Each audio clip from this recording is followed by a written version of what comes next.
This is Access Tech Live.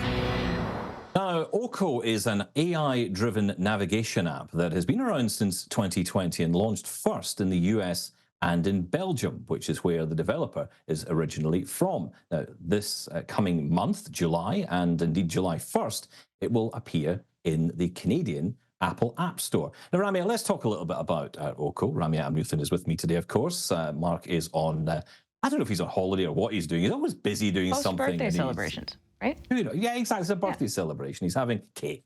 But look, let's talk about OCO. Have you heard of this app? No, what is it? So essentially, have you ever gotten to an intersection to cross the road and you thought, what do I do here? As a blind person, I'm always struggling with crossing roads. Now, when I was in Canada recently and trying to understand the whole process of crossing the road with the audible signals and the, you know, in Vancouver, the birds chirp all the time. And I couldn't quite understand all of it. It would have been really useful to have something to help me. But of course, when it comes to AI, the question to you is, would you trust AI to help you cross the road? If it's a matter of would I trust AI over myself, probably, yeah, because of inconsistencies with different kinds of intersections and rules and all that kind of stuff. However, would I trust AI over an actual human being, like making an IRA call? Probably not. A bit more hesitant that way.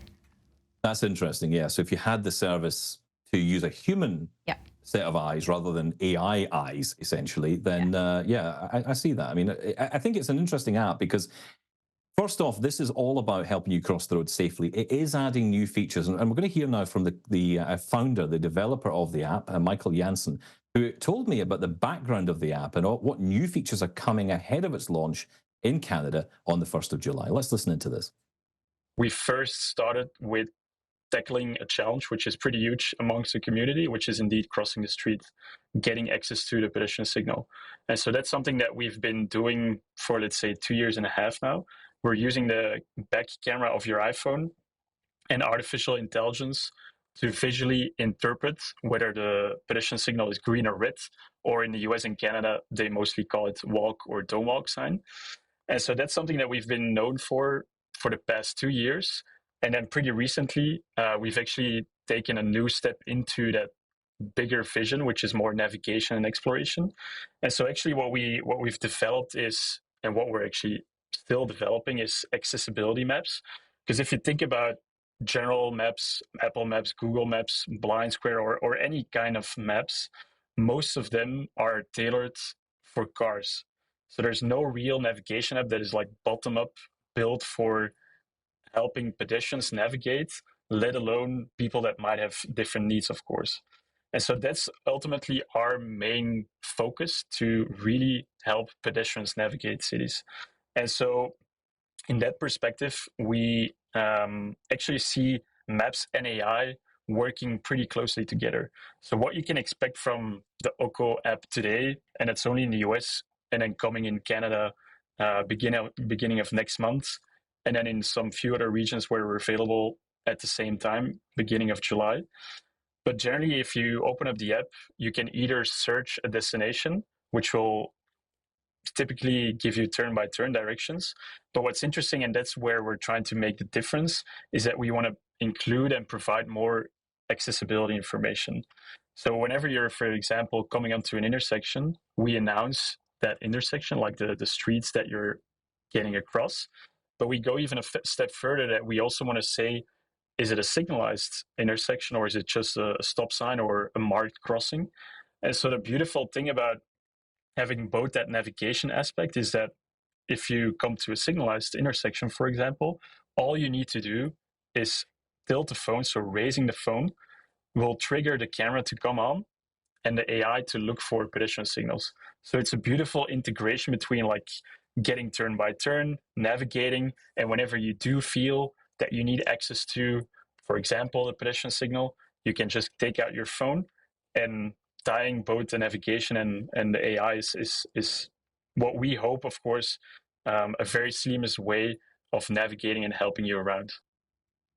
It's really important because to understand that this is a new version of this app as well, Ramya. You're getting the navigation features as well. And I think that combination is going to be really interesting.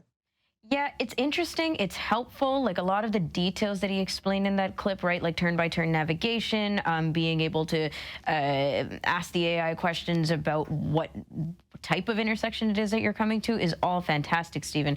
My questions are really around the assumptions that the AI or the app is going to make before you actually approach and get real-time information. So because all around Canada, but honestly, just to say within Toronto, there are so many different kinds of intersections and traffic controls or APS working, not working. Like there's just a lot of nuances. So even as a traveler who isn't using anything for advanced tools other than your white cane, maybe, you got to pay close attention. And I wonder how much you'll get thrown off if you have to keep resetting yourself when you approach an intersection. Well, this is something I actually spoke to Michael Janssen about, and I asked him about this. He actually said that the commonalities that exist across Canada actually helped him in the development of this app. Let's hear more from Michael on this. The beautiful thing about Canada is that like the lights are somehow similar as we see them in the United States. So in terms of the AI, there hasn't been much changes. Although, of course, and that's within any other market that we're already in, you can never simulate everything. So you will always end up with like maybe a very old intersection that has a light that our app unfortunately doesn't support. So it's some sort of like also relying on users to feed us some feedback on like, okay, Oko is working here and not there. And that's basically how we can iterate and make the application better. Now, one other thing to mention is that there is a fantastic award that these guys received, which is quite a prestigious award. That is the Apple Design Award. They managed to get this, and it's pretty significant, Ramya, because it's important, I think, for other developers to see the work that's being done in this space for disabled people. Yeah, and the collaboration, because I do use Apple Maps much more than Google Maps on my phone, and I know that there is a long way to go for ideal, but so much improvement, especially for walking in the latest iteration of Apple Maps. So I'm loving the collaboration and the notes that everyone's taking on each other. Okay, so you're going to go download it then on July 1st? I think so, yeah. Yeah, I'm very intrigued. You've got to review it then and come back. You understand that? Sure. Another excuse to be on the show again. Thanks. There you go. Perfect excuse. You can download the app. You can pre-order it now. If you go to the Canadian Apple Store, you can go pre-order it, but you can download it from July 1st. And it's OKO if you're searching for it online. OKO, that is the name of the app, the Oko app, July 1st. Thank you to Michael Janssen for talking to me. You can catch that full interview online. Now, coming up, Microsoft has a big vision for AI in Windows and across their PCs. Mark Aflalo has had a chance to talk to Jason Bromett, and we'll bring you that conversation next here on Access Tech Live. There's more Access Tech Live to come. Get involved and have your say at Access Tech Live on social media. We'll be right back.